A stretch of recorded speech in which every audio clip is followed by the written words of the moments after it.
Hello, my name is Melissa Moss. I've been a member of SRLN for over a decade, and I've worked in legal aid and access to justice for close to 25 years.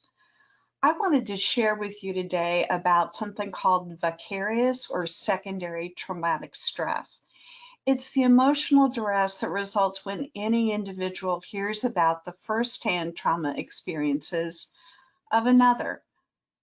After working in a domestic violence shelter and an HIV/AIDS clinic, I became very aware of anybody who engaged with our clients after listening to their stories of fear or abuse, that those workers needed to be taken care of.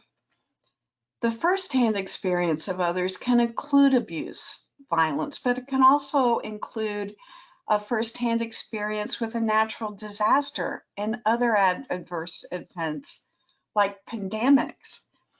You don't need to be a healthcare worker to feel this kind of stress. The essential act of listening to trauma stories may take an emotional toll. They can take an emotional toll, making you feel numb or detached. You might feel overwhelmed or maybe even hopeless. If you're feeling low energy or fatigue, this could also be a symptom.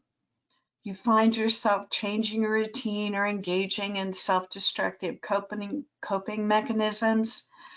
You stop doing your exercise routines or running or going for walks or getting outside.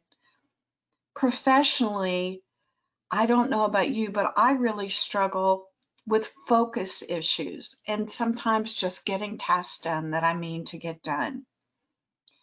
Cognitively, we can experience confusion, diminished concentration, and difficulty with decision making. Spiritually, questioning the meaning of life. And interpersonally, physically withdrawing or becoming emotionally unavailable to your family and your friends.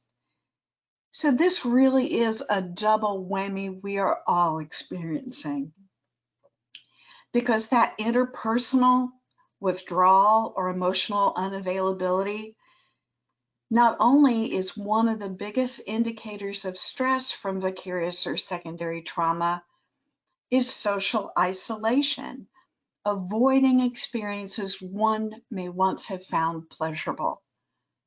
So the double whammy, we are all experiencing firsthand the pandemic with all its consequences.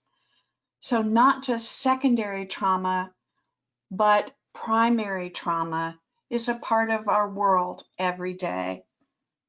And as a result of that pandemic, we are in forced social isolation. So please be aware of what's going on inside you as well as what's going on outside you. Take care of yourself. Be willing to reach out and ask for support.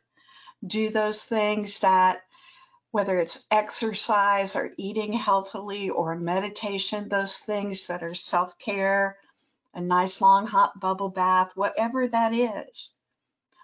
Offer care to others. Often when we're feeling stressed, it's hard for us to reach out to anyone else. We don't want to bother anyone. So offer care to those that you're concerned about. Most of all, be gentle with yourself. And as Catherine Alternator often says, let whatever you do today be enough.